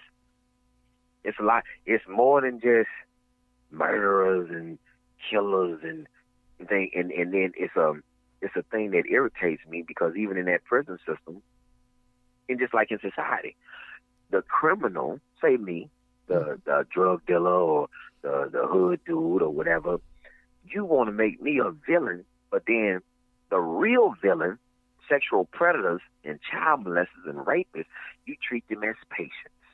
Mm-hmm. Treat them like they patients. So I can understand when people are saying, well, they in there. They don't need anything. But they'll be out here shortly. Some of them be out here. Mm-hmm. And some of the short listers will become like the long termers because of mentality and situation in there. Mm-hmm. Do you want them to be able to navigate through the situation and come home and be production-driven, positive, productive people in the community, or you want them to be savage animals? Mm-mm. So my thing was to go in there and be proactive on people getting, because when I was incarcerated, that's how I was. I was preparing to be out while other people was preparing to stay there. Wow. So that's what prompted me to go. I want to go and do the same thing that I was doing when I was. See, it breaks down so people can stop asking me, "Oh, you started doing stand up in prison?" Nah, it's not like that. They don't have a comedy club and a stage in the goddamn prison. The way I was talking to those people, fellow incarcerated people, was the same way that I was when I was in there. My perspective was different. Let me talk to you. How jovial. I just said something jovial or funny in the course of us talking. It wasn't intentional. I didn't write it for that. It was like when I came in to talk, I say, hey, don't want to sit on your bed without asking, your jailhouse rules. Mm-hmm. And they laugh that's how I was. It wasn't like I was actually trying to make it. Like, it's like I would wake up. You're being I respectful. would wake up and like, hey man, what's up, y'all? Yeah, you boys, y'all boys here mad and thinking y'all going home. Y'all got that out. Ain't nobody going home today. It's Friday. Nobody going home on Friday, boy. Right. And so that's just me being joking. And then people was like, yo, man, that dude, they're funny, man. Like, he's funny. You talk to him, he just funny. I come in and I don't even have to be in the conversation. Mm-hmm. I mean, what y'all talking about, man? We good, man. Oh, but y'all ain't talking about nothing. And finna go up here later. I no wonder y'all gonna get a rate cake later. You're like, what? Like, where that came from? Right. Where that came from? I don't know what's on you boys' mind today, man. You boys looking real anxious. And so, and I just be talking. They're like, man, we don't even do that. I'm talking about one of these female officers. You boys getting hungry in here, man. I just pick somebody. I see you, boy. Brian, I know you was trying to grab that lady, put her in your cell the other day. But I wasn't even doing that. Boy, where you come from with that? Yes, you was. I saw you, boy. Now, I done made up this whole story. Everybody just listening. And he tried to defend a story that he know ain't true. Right. But I'm just talking. And it's just, that's how my stand-up was. I hated the Cowboys.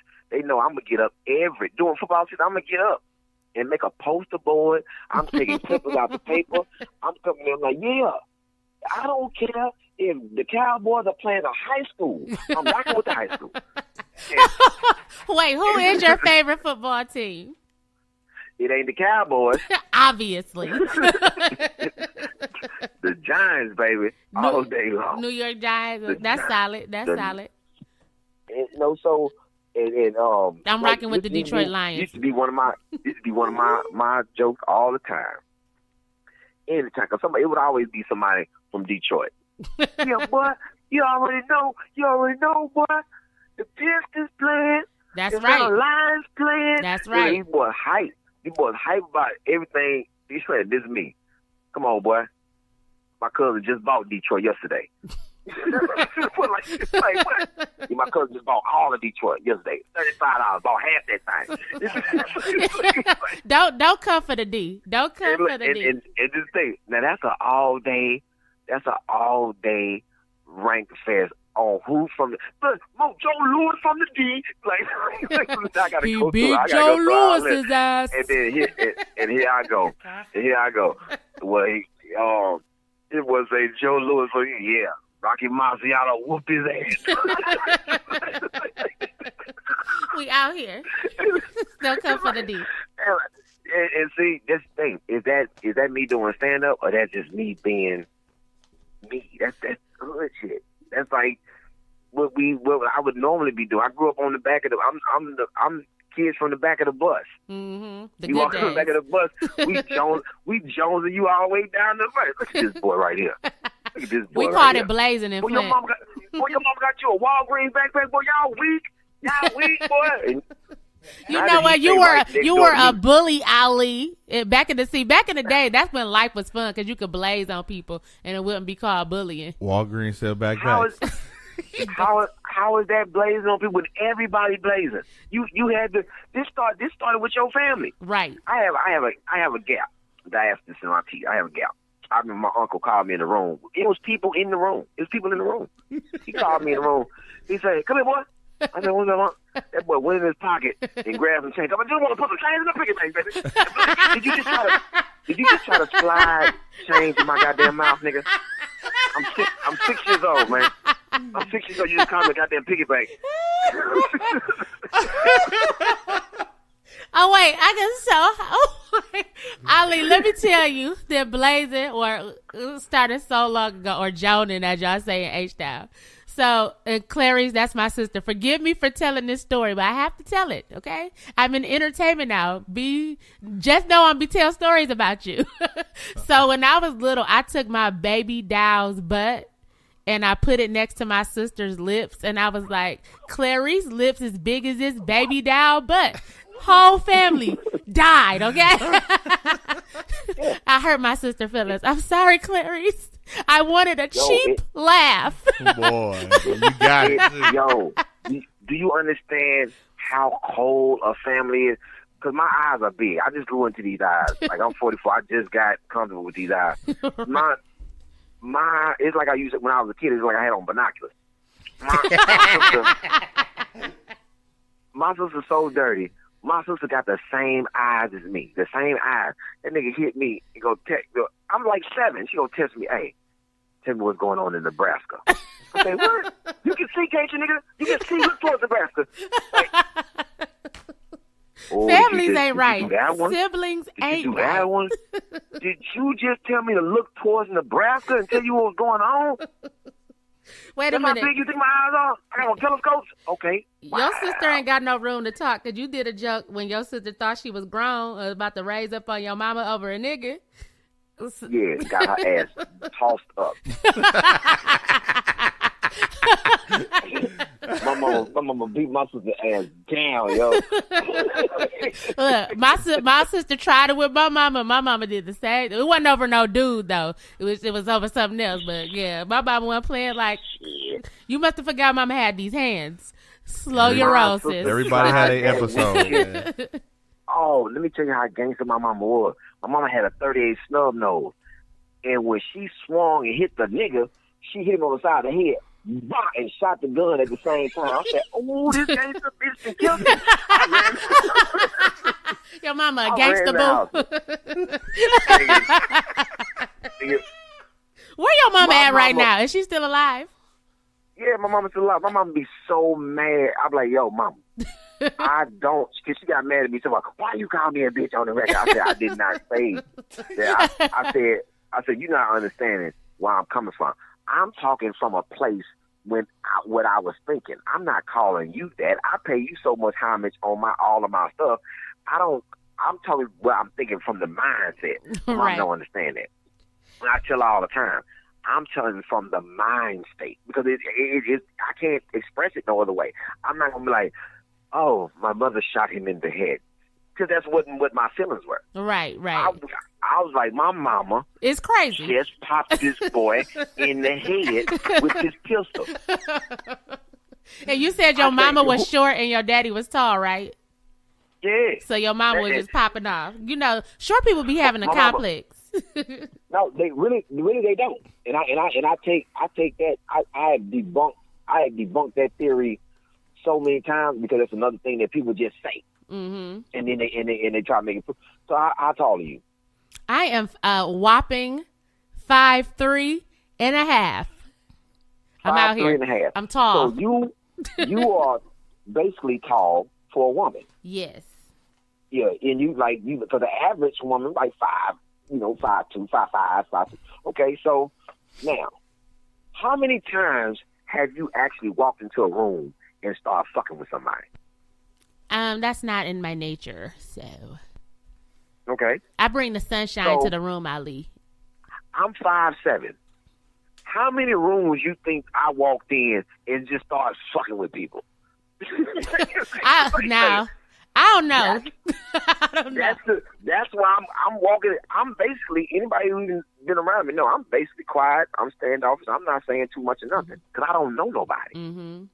Most dudes, that smaller dudes, they not picking on anybody. It's tall people that be fucking with you. Like if I ask somebody to play basketball and he taller than me, mm-hmm. if somebody shorter than me come and say somebody 5'5", even, come and say, Lee, you want to hoop? I'm like, yeah, let's play around. I'm 5'7". I don't bring up nothing. I say, if I want to play, I don't want to play. Where does this shit come in? I'm 5'7", you 6'3". I say, hey, man, you want to hoop? Boy, you ain't got shit for me. They just gonna chop you down off rip. Nigga, I'm 5'7". Nigga, I asked you, did you want to play? They wrong. My producer in here 6'4", and he be trying to intimidate me. I don't be trying to intimidate. Look, y'all making tall people feel bad.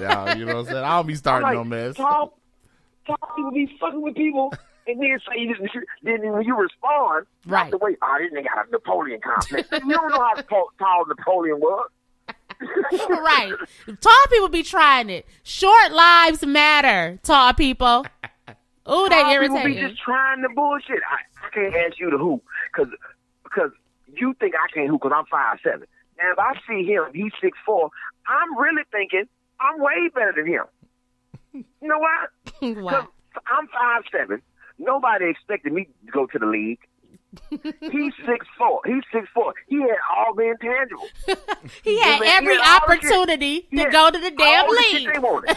He had all the shit they wanted. Nigga, obviously me and you ain't good either, nigga, because we in the same position. The nigga couldn't cut it, Ali. The nigga couldn't cut it. All right. We got a couple more minutes, Ali, and I got to ask you this imperative question because you were in prison, right? And, well, I got two questions. Well, one is serious and one is not so serious. So I asked the serious one. My cousin went to prison and he's out now. And in Flint, Michigan, when you go to Flint, I'm going to connect y'all. I want y'all to meet. He started an institution called the MAID Institute to help inmates acclimate out of prison into civilian life. So he gives them like interview clothes. He has a building where they can have a place to kind of stay. I don't know how long they're allowed to stay, but to reacclimate them to society. How important is that for inmates when they get out to have that support? And what type of support system did you have when you came out? Unfortunately, I'm like a unicorn. I didn't need it. Okay. I had my mom, but that was what I had. But I wasn't the type of cat that was gonna rely on my mom. I didn't even stay that long. You know, I'm out.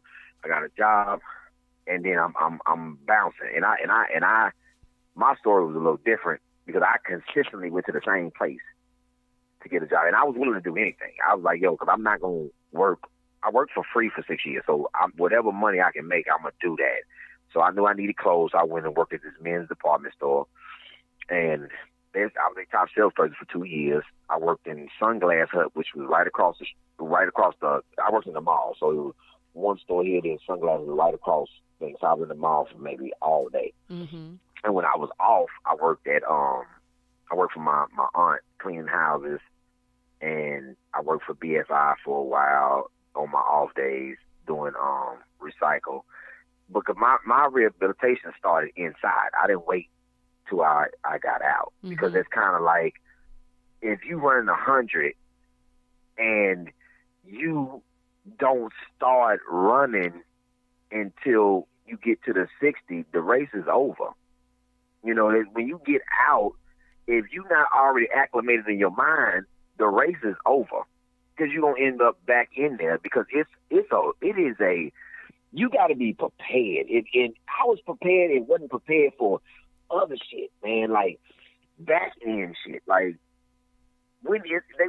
cats need a lot more than just a place to stay and a job. It's like, man, I was having bad relationships with women mm-hmm. and did not realize why until I was like 33. Mm-hmm. And I got out at 25. So I'm struggling through that, and I understand why. Then I had to snap and say, damn, hey, boy, you are still 18 years old in your development with women. Because you went to prison 4 days after you turned 19. 4 days. So you really still 18 in your relationship management mm-hmm. because you don't even know how to really be in a relationship because you was a drug dealer and nigga, it wasn't reasonable what you were doing. You were just out here. You just out here. You don't know how to be in a responsible relationship because you didn't have to be. So what about that aspect of the rehabilitation? What about knowing how to properly dissect something in your mind, mm-hmm. and then it's these other hidden things like aggression and being aggressive mm-hmm. yep. because of this. And he touches on all of that in the institute. I didn't bring that part up, but you bringing up all the things that you're saying. He does that with the guys, and he talks about their mind and stuff. These are great gems. But go ahead. I didn't mean to cut you off. Yeah, and it's the thing that the education has to start inside. Mm-hmm. So you can be acclimated to getting outside to do it. You have to start disconnecting from that prison mentality. I was never a prisoner. I was there, but I was never a prisoner. I was still operating in the free mind. Mm-hmm. I think that is wonderful what he's doing because they used to have a little program called Project Rio. I never went through it. It was very hard to get into it. It was mostly for them the white guys who's doing work release, and you had to be bonded through these companies to work for certain companies and all of that. But I think that it's definitely useful, helpful, and very respected that he is trying to help former cats, and anything that I can do to facilitate and perpetuate that situation. That's why I be like, yo, them cats need me. They need to see me so they can say, hey, look, see, there's another cat that was there that did something better than what he's expected to do once he get out. Because man, people don't want to stay next to you. Mm-hmm. You got to find a place to stay. Like right now, no matter my community service and all the rest of that, no matter, like, I have a day in Houston. None of that matters if I can get ready to lease an apartment. Nobody won't stay next to a convicted felon, and I've been off paper since 2007. Wow, they should have a grace period for that, where at some point you come off of that, so that it doesn't affect your livelihood. Like, I didn't even know that piece affects that part of life. That's crazy. Yeah, it's a thing when you have to put that you've been convicted. Then the most hurtful thing of the whole entire course of me being, like, me and my daughter very close, and when she was in middle school, you had to fill out a form to be a volunteer and go on field trips and all the rest of stuff. And the whole elementary, I'm used to being there and going there and being on the field trips, being on PTA and being all these things. But they had sent home a paper, and I understood that it was for child protection and whatnot. Mm-hmm. But you had to fill out for them to do a background check on you. And I wasn't going to embarrass my daughter like that. And having people all my business on your daddy, a former drug dealer, and I don't need them all in my goddamn business about who I am or what I was. What? Hey man, I'm a productive part of this society. My daughter is in this elite school, and I'm trying to figure out what's the problem with why I can't volunteer anymore. But now you just took that away from me as a parent, being here with my children, because now I got to go through a background check. As a convicted felon, you don't want to do that to your kids. You don't want to bring that part of your life into their school, and it's a lot that goes along with being incarcerated, and getting out. It's more than just, oh, you went and that's it. That's why with this opioid thing, they try not to send their kids to prison. They try not to get their kids there. They try to change the 3-strike law on that to like you was like a patient, because right. they figuring out that, hey, these are our kids that right. going, and it's irritating because they act like when they were sending the black teens that those weren't somebody kids. I just hate the whole now they're trying to change it wasn't the narrative. They kids. They don't do shit. It ain't their kids. Right. Just like this. Did you the shooting at the school, and this is very touchy. I'm sympathetic and empathetic towards the shooting at the school because it's children. On the other hand, it's only important because it's not black children. Mm-hmm. Yep. Because more than 17 children died in Chicago last year. And it wasn't this gun outrage for Chicago. And you still killing African American children for nothing. Right. But when it's yours, all of a sudden it becomes so important that you do marches around the world. But our motherfucking kids been dying. Right. And guess what? And not in fucking school. And they want to say, well, it's black on black crime. Well, hell, he was white on white crime. That was a white boy at a white school killing white kids. Well, take the motherfucking metal detectors and put the motherfuckers in your schools. Because, nigga, all the mass shootings been at your motherfucking schools. They ain't been in ours. Hello. But see, am I pro-black? I don't know no more. Because black people, even though I'm the nigga that's speaking out for you, you don't fucking touch for me like that. Mm-hmm. That's why Gary Owens can win Black Comic of the fucking Year, and he's white. and he ain't even. That's a whole nother story. Ali, don't get me started because we about to run out of time, and I got to ask my close to the last question, and we're gonna get out of here. So, do you think a dating prison app would work? Right. So you have this app for dudes that's about to get paroled, and you connect because these women out here, they be wanting a man. And they say, you got panderers like Derek Jackson and all them people saying that all the good men is locked up in prison. How successful would a prison dating app work? And should we get in business together and start this app and ball out of control?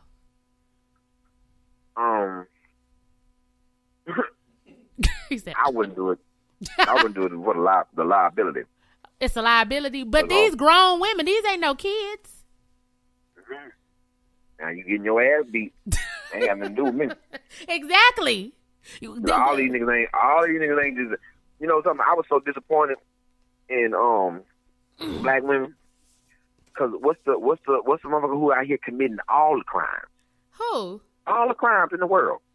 Who? The little, you know it. The little light skinned nigga with the green eyes. Prison Bay. He done scooped him up a billionaire and got her pregnant.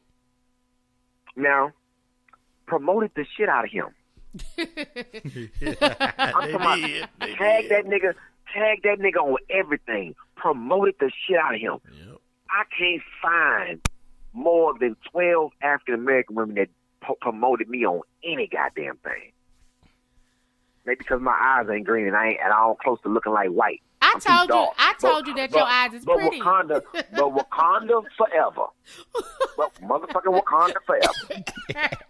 Ali, we about to change the narrative, all right? So just know that after today's show, we about to change the goddamn narrative. But we about to get out of here. So listen, I got one more question. Because after today, will we be best friends? After today? Yeah, and you better say yes, because you on my show, so that's the only answer. You gonna force him? Right, I did force him to be my best. Frank, you better answer. Either Frank or Ali can answer. Don't say to be Frank. To be Ali. I'm gonna be Frank. Right. Are you irritated? See, black women still want to let you have your own feelings. Say it, nigga. Say we best friend, nigga. Oh, man. He said you want to let him have his own feelings. You can't have your own feelings. Okay, have your own feelings. I just don't want to be funny. 6'4". Let me tell you something. 6'4". I got a nickname now. I'm gonna ask you a question. Okay. What do you say to a woman that says she loves you, but you don't love her yet? What's the proper response? No. He don't know. Because a woman don't want to hear nothing besides "I love you too." You can't have your own feelings, nigga. Right. You can't have your own feelings. You so Stop, right. You don't even love her yet. Yo, he's so right. Okay, I like that. Appreciate that. You can't have your own feelings. Men let women have their own feelings. If you tell me that you love me, and if I tell you I love you, and you say, you want a sandwich? Right after I say that, I'm like, hell yeah, I want a sandwich. I ain't even thought about it. I ain't thought about it. I love you. You better quit trying it, Ali. We are not that bad. Stop. Okay. Either we besties or we ain't. Like, that's all right. See how that happenens? Look, I got enough besties. You're right. She just did it. After you got done explaining it, she just did it. Okay. Are you an AKA? Because AKA is the only way. Yes, I'm an AKA. That's something. It's for the organizations. AKA is the. Why can't nobody else be in another game? Y'all want to have the only game? We're the first and the finest. I know you love the K's, Ali. You do know that y'all a gang, right? I just want you to know you do know y'all a gang. Organized gang. Y'all organized. Hey. Y'all got colors. Y'all got secret handshakes. Out here. Y'all be throwing up signs. Bow. Yeah, see. I gotta be down with the Delta because they shit the closest to ours. So I gotta. Ali, you are not banging with them like that. You are banging with the K's because you love us. Look how you ain't even banging with them like that. You bang with them K's. So don't even bring that. Don't bring that on here because Tynee Talks. We out here. We pink and green, baby. So I got one last question. Can we go to the park and feed red-chested birds when you come to Flint in Dallas? Oh, red-chested robins, y'all got them out there. we got them in Michigan. We got them. just so people know, she talking about this joke, this story that I do called Dandelion. Oh man. Red-chested robins. See, cause people be doing that to me all the time. Y'all just throw stuff out there. People don't know what y'all talking about. Like on my IG, somebody always say, "Mexican got on boots." I'm like, explain it to the people though. You don't just be saying it. It's Mexican people on here thinking I was dissing them, but they never. Wait a minute. So I gotta chime in. So like one day I was on a road trip, man, and I put my Pandora on the Hannibal Burgess station. Uh-huh. You know what I'm saying? And yeah. I just put two and two together. Then he did the joke about did the red-chested robin. That's him. Yo, that's one of my favorite jokes on Pandora, bro. He's like, that's him. Look, this my bestie. He look. gonna be my bestie. I don't care what he said. That's him. And then the last part, he was like, "Don't tell nobody else out here enjoying." Yeah, don't tell nobody else that I came out here. Don't tell nobody I had a good time in that park. Thank you so much, Ali, for being a guest on my show in true Tynee Talks fashion. You got to give your shout outs. So now is your time to give your social media handles, any upcoming shows that you have maybe in the Dallas-Fort Worth area. But I got listeners all over the world. So whatever you want to plug and give your shout outs to your people. All right. Big up to all my constituents, all over the world. She said she got people listening all over the world. Dallas, I'm coming that joint in April. I'm in Austin at the Moon Tower Comedy Festival. I'm doing the State Center, so Austin show up big to that. I'm in Philly tonight. We got 2 shows in Philly tonight. If anybody in Philly, apparently I'm getting ready to come to Flint. Don't know when, but we getting that together. I'm there. Go on my social media. And I'm at 21,000. 100 people or something like that. I know if somebody joined. So just know, I know when you join my IG. And my IG live is probably the livest IG live at night. He is. Ali be up there. He be out here. If y'all think he was catting a fool. No, and then you got 2 different. You got IG daytime and IG night. IG night is different. IG night, we get real serious on IG night. It's the uncut. Going through things. It's the uncut version. So just spell my name correctly, people. Siddiq is how you spell my last name. Everybody should know how to spell Ali. A-L-I. They don't know. They don't know Ali. The Africans be spelling it O-L-L-I-E. I said it's only. It's not Ali. That's only. But make sure you do not put an A in my name. I'm dead ass serious about that. S-I-D-D-I-Q, not S-A. That's sad dick. I don't represent that. I don't represent that at all. Wait. One of my students, her name, shout out to my baby Siddiq. Her first name is Siddiq, and she spell it with an A. So. Her name is Sad. Siddiq. Siddiq and Siddiq is different. Okay. See, that's the difference between. See, people be taking on Islamic tongue and want to say it their own way because we only have Alice. We only have A's, U's, and O's and E's. We don't have all the rest of them Jones that do be trying to. And the sounds do different things with the tongue. So her probably name is Sadiq. It's not Sid.